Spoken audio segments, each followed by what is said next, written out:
Welcome back to the Scarab Solutions Ancient Art Podcast. I'm your host, Lucas Livingston, your guide on our journey across the ancient Mediterranean world.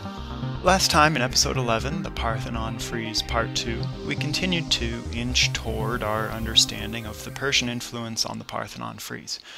We discovered that Ionian Greek artisans played a significant role in the construction of the Persian imperial cities at Persepolis and Susa. We also looked at further evidence for the employment of Ionian artists in the ancient Near East, in particular Asia Minor, like at Xanthos in Lycia. So in this cultural melting pot of the Persian Empire, we see a significant exchange of artistic, iconographic, and social ideas, some of which shape Persian and Near Eastern art, while other ideas make their way over from Persia to Greece. In this episode, we'll begin with a brief history of the Ionic frieze before diving headlong into the Persian influences on the Parthenon frieze of the Athenian Acropolis. It's not absolutely necessary to trace the history of the Ionic frieze, but since the Parthenon frieze participates in this history, it's important to isolate what's traditional and what's new and innovative, so we can more easily identify the various influences. The early Ionic frieze was basically just a continuous decorative band running around the perimeter of sacred structures like temples, shrines, and sanctuaries. It's called the Ionic frieze because it develops in Ionia, which we learned last time means the Greek nations along the western coast of what's now Turkey. You typically see animals and human figures on the Ionic frieze engaging in hunting, horse and chariot races, feasting, and ritual processions or parades, but there's really no attempt at representing specific identifiable stories, not at this early stage. Also, there's seldom a clear beginning, middle, or end to the scene, and we see a strong sense of repetition among the figures, creating a sense of rhythm as one passes by. As we'll see more closely later on, many of the subjects and themes are also found on the Parthenon frieze, coming together under a grand artistic and civic vision. While the early Ionic frieze had a largely decorative function with little mythological or historical narrative context, there seems to have been a change towards the end of the Archaic period as the Ionic frieze regularly begins to depict mythological stories. One of the earliest examples of this transformation is seen on the treasury of the Symphonians at Delphi from around 530 to 525 BC. The Symphony and Treasury was a small sacred structure, like a chapel or shrine, dedicated to the god Apollo. It was built by the island city-state of Sifnos in the Aegean among the Cycladic islands. It's called a treasury because it's where many devotional offerings dedicated to Apollo were housed, mostly statuary given by the people of Sifnos. This was a common practice by Greek city-states, especially at the sanctuaries of Apollo at Delphi and Zeus at Olympia. Dedicating a treasury was a form of national marketing, so other city-states could gawk at its lavish splendor and be jealous of your wealth and power. The east facade of the frieze on the front of the treasury is divided into two panels of equal length. We see an assembly of the Olympian gods to the left of center and a battle scene from the Trojan War to the right. The organization of the figures is very balanced and thoroughly planned. Even though the left and right panels are architecturally one single unit, they are perceived of as being separate. For one, they represent different narratives. They also, quite literally, have their backs to one another. Also, notice how within each of the two panels, the figures change directions. This helps create a sense of momentum in the figures and draws the attention of the viewer to the center of each panel, where just beneath stood the caryatid columns, which we see here in a beautiful reconstruction of the Symphony and Treasury at the Delphi Museum. Unfortunately, the original center of the Olympian panel is now lost, but in the Trojan War scene we see what's thought to be the lifeless body of Sarpedon lying in a crumpled pile, over which the warriors are contesting. So we see two interesting changes in the Ionic frieze taking place on the Symphony and Treasury. First, there's the introduction of narrative, or stories, no longer just a repetitive meander of galloping horses and flittering birds. Second, further abandoning the traditional repetitive ornamental meander that stretched the entire span of the architrave, we see that the frieze is broken up into different segments with different stories and even subplots as groups of 3 or 4 figures interact more closely with each other. These innovations, the introduction of narrative and breaking up the frieze into isolated segments, directly carry over to the Parthenon frieze. If you're looking for more nitty-gritty details on the Symphony and Treasury, check out the article Notes on the Development of the Greek Frieze and other publications by one of the modern pioneers of Greek art history, Brunhilde Sismondo Ridgway. Also check out Richard Neer's article Framing the Gift, the Politics of the Symphony and Treasury at Delphi in Classical Antiquity. You can find these references in the bibliography of the Additional Resources section at scarabsolutions.com. We see another transformation to the Ionic frieze taking place in the classical period directly on the Parthenon frieze itself. For the first time in the history of the Ionic frieze, an immediately contemporary ritual practice is alluded to or directly represented, what you might call the history of the now. As I briefly mentioned towards the beginning of the episode, the traditional Ionic frieze could represent ritual processions and cavalcades of horses. Here on the Parthenon frieze, however, we see the Athenians representing not anonymous figures or mythical characters, but themselves, sort of a civic self-portrait of the Athenians high above their heads as they parade alongside below in ritual procession. A brief side note, some of the images used here are modern replicas of the Parthenon frieze. You'll find these replicas of the original frieze decorating the front entrance to the Art Institute of Chicago on Michigan Avenue, and also on the north and south sides. You'll also find them inside the Art Institute, high above the grand staircase, in the large daylit atrium, officially known as Gallery 200. These replicas look back to the early tradition and origin of the Art Institute as an art school rather than an art museum. The galleries were once filled with plaster casts of great classical and Renaissance sculpture to serve as models and teaching aids for the art students. But over the past century, the Art Institute's gotten rid of nearly all examples to make room for original works of art from throughout the world. One fun little thing I like to point out can be seen on the north side of the building. Here, high above your head, you'll see not only a replica of a portion of the east frieze of the Parthenon, although the figures on the Art Institute aren't actually in the same order as the current generally accepted reconstruction, but you'll also see two of the three pivotal artists involved in the construction of the Parthenon. We have Phidias, sculptor of the frieze and overall designer of the classical Acropolis, and Ictinus, architect of the classical Parthenon itself. Not present here is Callicrates, co-architect with Ictinus. Instead we have Praxiteles, famed Hellenistic sculptor of many well-known works, including the Aphrodite of Cnidos, of which you'll find a Roman period copy within the Art Institute. Perhaps we'll take a closer look at this fabulous statue in a later episode of the podcast. The traditional interpretation of the Parthenon frieze is that it represents the Grand Panathenea, a parade held every 4 years in Athens that celebrates the birth of Athena and foundation of Athens with the offering of a new peplos, or robe, to Athena, along with a hefty offering of tribute from all the different city-states within the Athenian Empire, technically still called the Delian League. The Delian League was a union of Greek city-states that came together as allies under the threat of Persian invasion and subjugation. It was formed after the Battle of Plataea in 479 BC, an early monumental victory for the Greeks over the Persians. The Delian League gets its name from the little island of Delos in the southern Aegean Sea, where the treasury was kept for the money contributed by each city-state. Later on, in 454 BC, Athens moved the treasury from Delos to Athens, supposedly to keep it better protected, but that solidified Athens' control of the finances and political dominance of the Delian League. With this turn of events, historians often begin referring to the Delian League as the Athenian Empire, and Athens really starts to behave in a manner befitting an empire, which we start to see reflected in the arts. One of the many new purposes Athens assigned to the finances of the League was construction of the Parthenon on the Acropolis, and with that the Parthenon frieze. It makes sense, then, that we see the Parthenon frieze depicting the offering of tribute at the Grand Panathenea, a portrait of the very civil practice by which the frieze was conceived. Thereby, the Parthenon frieze could also be seen as a form of propaganda, a justification or legitimization of the offering of tribute to Athens by cloaking the tribute in the context of a traditional mythic, sacred, and even heroic context.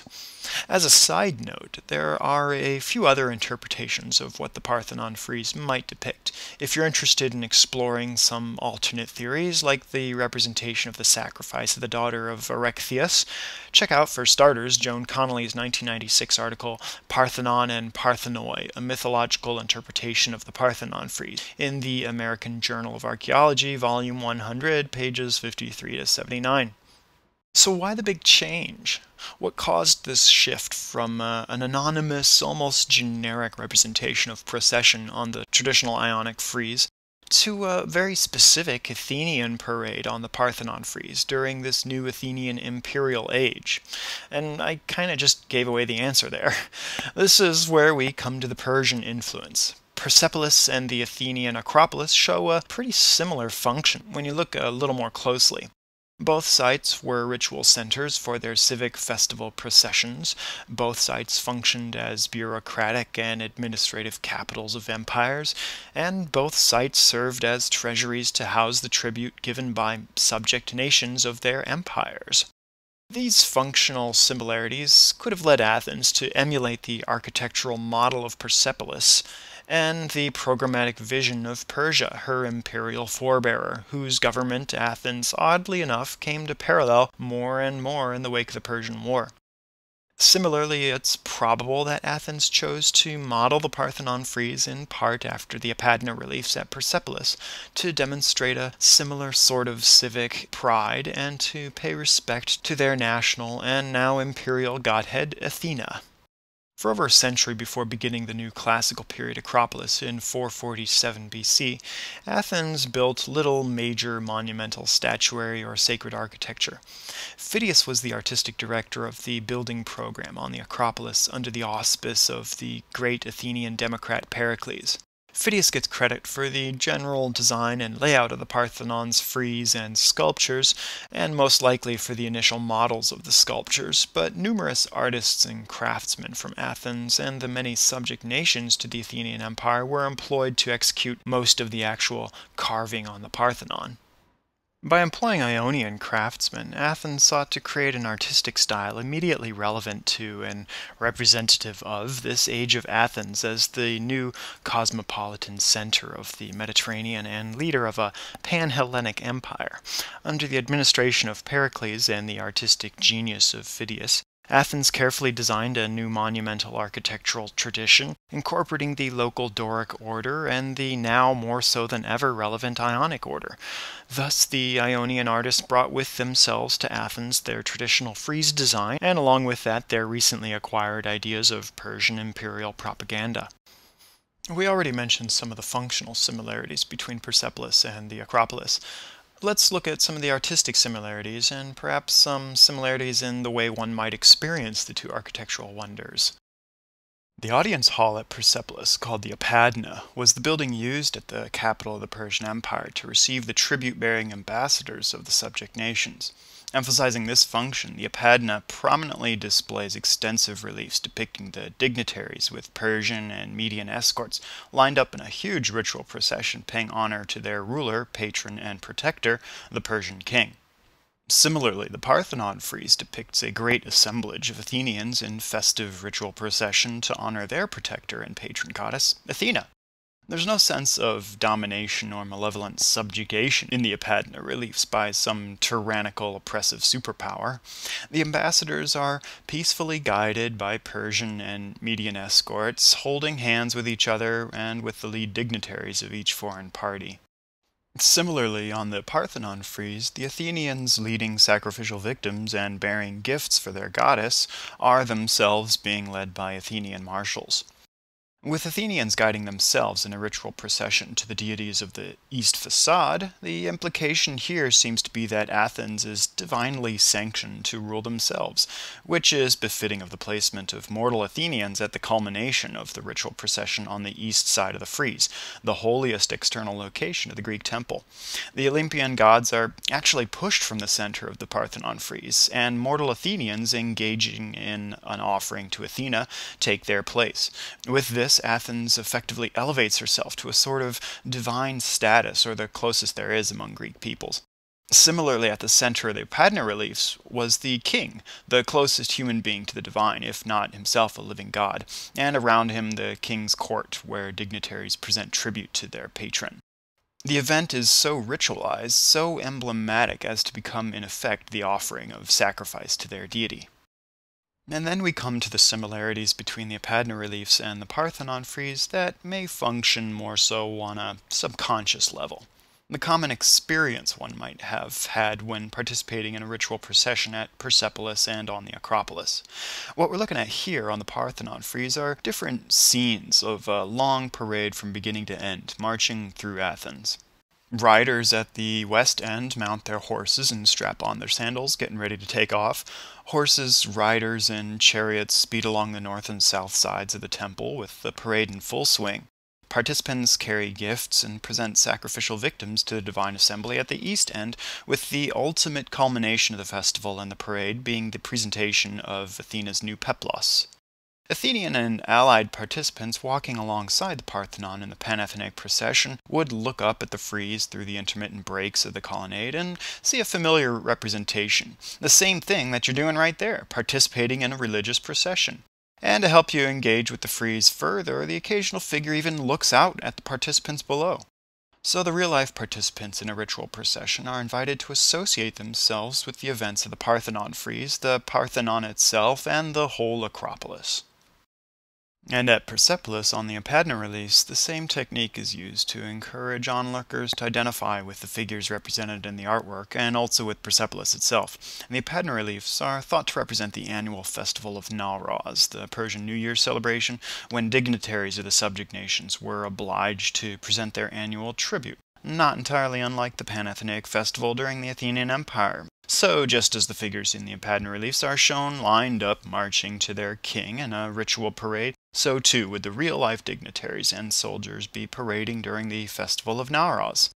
And those aren't just any figures in the Padna reliefs. Their different styles of dress and the items they carry help us to identify them as emissaries of the various nations subject to the Persian Empire. Those very same tribute-bearing dignitaries and those very same Persian and Median soldiers who themselves once long ago walked along these quote-unquote portraits in relief as they brought tribute to the king.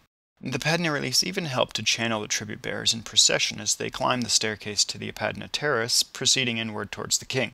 And when seen in its entirety, all the hundreds of figures on the Padna reliefs directly face the figure of the king, where he's already receiving a Median marshal and spear-bearers.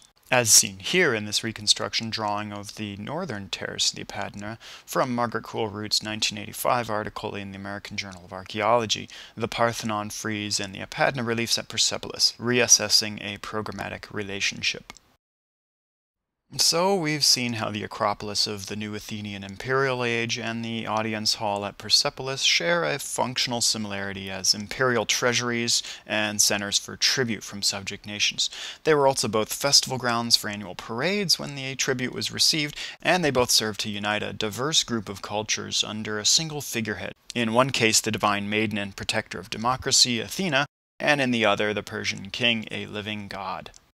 We also explored a similarity in the experience of these sites by their respective festival participants, in that the Padna reliefs and the Parthenon frieze both demonstrate the same effect of connecting with the viewer, having him or her identify with the religious and imperial function of the site. We don't see a lot of formal or stylistic similarities between the two sites, and that makes a lot of sense when you think that Athens wouldn't directly and literally want to mimic the Persian government. Instead, by metaphorically associating themselves with their most immediate imperial forebearers, the Athenians justify their ascent to the role of emperor over the eastern Mediterranean. By employing similar themes of tribute and the patriotic festival parade, Athens further manages to justify its claim in the eyes of the Ionian Greeks, who had long been familiar with these themes under Persian rule. And to bring it all home, Athens does all of this in the distinctly Ionian sacred artistic tradition of the Ionic frieze. How could the Ionians have possibly rebuffed their obsequious Athenian compatriots, building bridges towards a new, allied, democratic Greece? Yeah, right. Well, that concludes our long haul from Persia to Athens. Hope you enjoyed it. Don't forget to visit scarabsolutions.com, where you'll find the image library from the podcast and the ever-expanding bibliography in the additional resources section. And as always, you can also read the transcripts for each episode, plus search them in case there's something you know we covered previously but don't want to go back and listen to each episode until you find it. Plus, the transcripts also help you figure out how to spell all those strange ancient names I'm spouting. Also found among the transcripts is a list of links to more great Parthenon and Persepolis resources online. If you'd like to email me, you can do so at scarabsolutions@mac.com, and if you'd like to help me out, please consider offering your review of the podcast on iTunes. You'll find a link at scarabsolutions.com to visit the podcast in iTunes. Thanks for listening, and see you next time on the Scarab Solutions Ancient Art Podcast.